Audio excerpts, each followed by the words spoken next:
think about that for a second.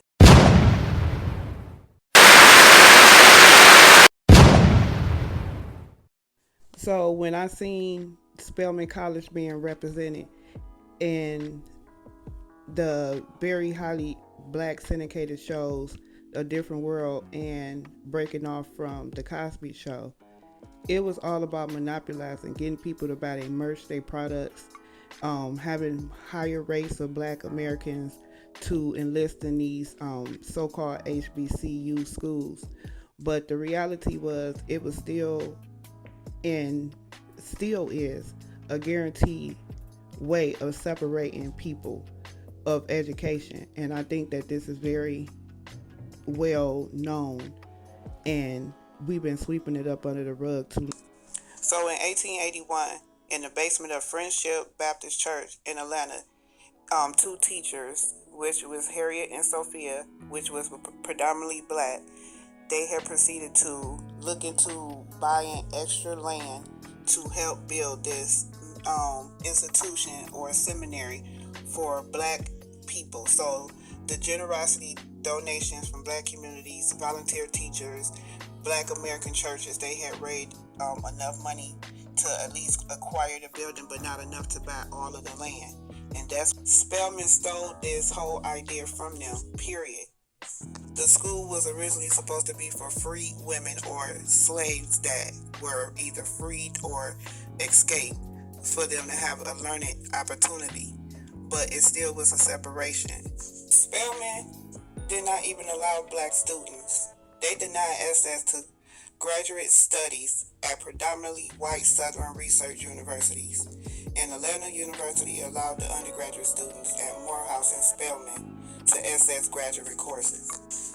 In 1924, in September, Spelman Baptist Seminary officially became Spelman College. That's where Spelman came in and took everything from right up under their hand. Then they entered something called an agreement of affiliation with Morehouse College and Atlanta University, chartering Atlanta University in the center in 1929. The Spelmans were longtime activists for the abolishment movement, and Laura's husband, John Rockefeller, donated the funds to some of the oldest buildings that was on the campus. In the 60s, Spelman College students became involved in the civil rights action, and in 62, the Spelman students were arrested for participating in sit-ins, and then noted that the Nonviolence Coordination Committee, between 2020 and 2022, Biden donated $1.3 billion to them. In 1986 was the first time Janetta Beach Cole was the first female president of the Spelman College, even though Spelman College was originally supposed to be to refine black girls into ladies or women. A bunch of bullshit. Racist to the core.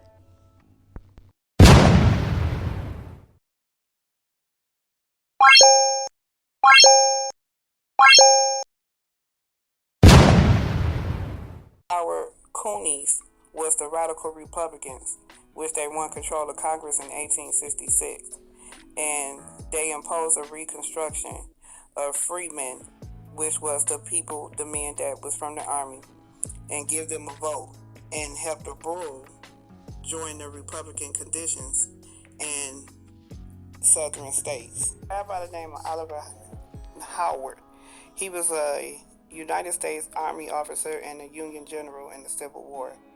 He was also one of the leading men that lost his arm against the forces in the Confederate States at the time in 1862. And so about 2 years after the war had ended, he had went to Washington in the First Correctional Society of Washington and considered establishing a seminary for theological learning of liberal arts and medicine for black clergymen that were either enslaved or had been free slaves or were in the service. So they had named the school Howard after him. No shade, but they didn't name it after no activist or no one that had really fought for black education. They named it after him. But anyway, in 1867, they had ended up giving them the funding, and they chartered Howard into a university, and they got a lot of their funding from it, private beneficiaries, and the tuition paid straight directly to the university. So in the 1930s, Howard was still a segregated schooling, even though it was supposed to be created for black clergymen, and also it was a segregation in the housing. And so that was around the Great Depressions in the 30s, and it had brought hardship to the university. But in 1926 through 1960, Murder Cell Riot Johnson was the first black president to ever be over the university. Around 1913 or 1914, the Howard School was originally called Minor Normal Schools, and it was named after a woman named Myrtle Minor. She was a white educator who fought for the black rights of students and teachers. In the mid-1800s, Minor opened a school for colored girls in 1851, which was one of the first institutions of higher learning for African Americans after the Civil War. Now, they created the Minor building because they wanted to train teachers so that they can be educators for the black students. So they were training black educators. The whole goal was to promote higher education for free men, and they linked up with